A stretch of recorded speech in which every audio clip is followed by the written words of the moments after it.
ये कहानी है एक श्रापित घर की।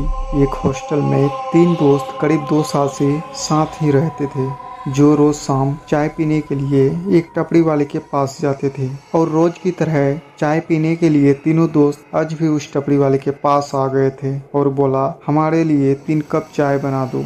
तब उसके दोस्त मोहित बोले, अंकल जी, वो जो सामने खंडहर जैसा घर दिख रहा है, उसके बारे में हमने सुना है कि वहाँ रात के समय कोई नहीं जाता, क्या ये बात सच है? तब चाय वाले ने बोला, उस घर का नाम भी मत लो, वो घर नहीं बल्कि मौत का खुला दरवाज़ा है। तब फिर गौतम बोला, ऐसा क्या हुआ था वहाँ जो कोई नहीं जाता उस घर में? तब चाय वाले ने जवाब देते हुए कहा, उस घर में एक लड़की को करंट लगाकर मार दिया गया था और उसकी रूह आज भी उसी घर में वास करती है। इसलिए जो भी उस घर में जाता, उस लड़की का रूह अपने बदले की प्यास में उसे मार देती है। इसलिए वहाँ कोई नहीं जाता और इसे लोग श्रापित घर कहते हैं। तब तीनों वहाँ से निकल गए, लेकिन उन तीनों को ये कहानी काल्पनिक लग रही थी। इसलिए उन्होंने तय किया कि वह उस घर में जाकर रात बिताएंगे और पता करेंगे कि वहाँ वास्तव में क्या होता है। साक्षी थोड़ी डरी हुई थी, लेकिन दोस्तों के कहने पर वो भी चलने के लिए तैयार हो गई और अगली रात तीनों दोस्त टॉर्च लेकर उस घर की ओर रवाना हो गए। जैसे ही वे तीनों उस घर के करीब पहुंचे तो उन्हें वहां के माहौल में एक अजब सा भय महसूस हुआ। घर के पास पहुंचते ही वह महसूस कर सकते थे कि यहाँ कुछ तो अजीब है, मानो जैसे किसी अदृश्य शक्ति ने उसे घेर लिया हो। फिर भी वह तीनों उस घर के अंदर चले गए। अंदर का दृश्य और भी भयानक था।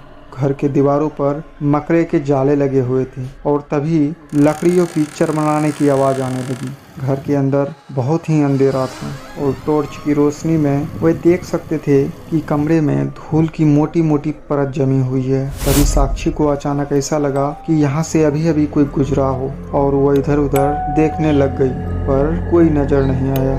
तब गौतम ने कहा, यह बस एक पुराना घर है, हमें डरने की कोई ज़रूरत नहीं। और अभी गौतम ने ऐसा बोला ही था कि तभी अचानक एक ठंडी हवा का झोंका के साथ किसी की चिल्लाने की आवाज़ सुनाई दी और डर से तीनों के रोंगटे खड़े हो गए। तभी उन्हें ऊपर की मंजिल से किसी के चलने की आवाज़ सुनाई दी।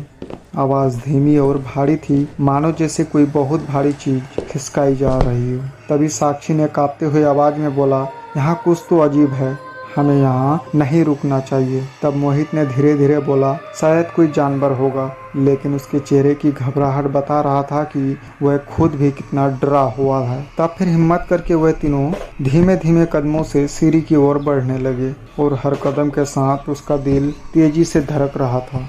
ऊपर पहुंचने पर उन्होंने देखा कि एक कमरे का दरवाज़ा आधा खुला हुआ था और अंदर से हल्की हल्की रोशनी आ रही थी, जबकि घर में बिजली की कोई भी कनेक्शन नहीं था। गौतम ने हिम्मत जुटाई और दरवाज़ा को धक्का देकर खोला ही था कि अंदर का दृश्य देखकर गौतम के होश उड़ गए। उस कमरे के बीचों बीच एक पुरानी लकड़ी की कुर्सी थी, जिस पर कोई धुंधली सी लाल कपड़े में बैठी हुई थी और उसकी आंखें लाल चमक रही थी और उसका चेहरा बहुत ही भयानक सा दिख रहा था, जिसे देखकर साक्षी ने जोर से चीख मारी और तीनों दरवाजे की तरफ दौड़े, लेकिन दरवाज़ा अपने आप बंद हो गया। तीनों दोस्तों ने दरवाज़ा खोलने की बहुत कोशिश की, लेकिन दरवाज़ा नहीं खुला, मानो जैसे किसी अदृश्य ताकत ने दरवाज़ा को जकड़ लिया हो। और तब कमरे का तापमान तेजी से गिरने लगा और वहाँ की हवा में एक अजीब तरह की बदबू फैल गई। अब वो भूतिया आकृति कुर्सी से उठी और उसकी तरफ बढ़ने लगी और वो मोहित को खींचकर कहीं गायब हो गई। और यह सब देखकर गौतम और साक्षी की डर से हालत खराब हो गई थी। तभी मोहित की चीख सुनाई देने लगी और उस साया की जोर जोर से हंसने की आवाज़ आने लगी और बोलने लगी, कोई नहीं बचेगा, सब मारे जाएंगे। तब दोनों वहाँ से भागने लगे। तभी वो साया फिर से पीछे से आई और गौतम को अपने साथ ले चली गई। अब साक्षी के होश उड़ गए थे। इधर वो साया गौतम के गले दबा दिया और तब फिर एक आवाज़ सुनाई दी, लड़की अब तुम्हारी बारी। साक्षी अब भागते हुए घर के दरवाजे से बाहर निकल गई थी, जिससे साक्षी की जान बच गई।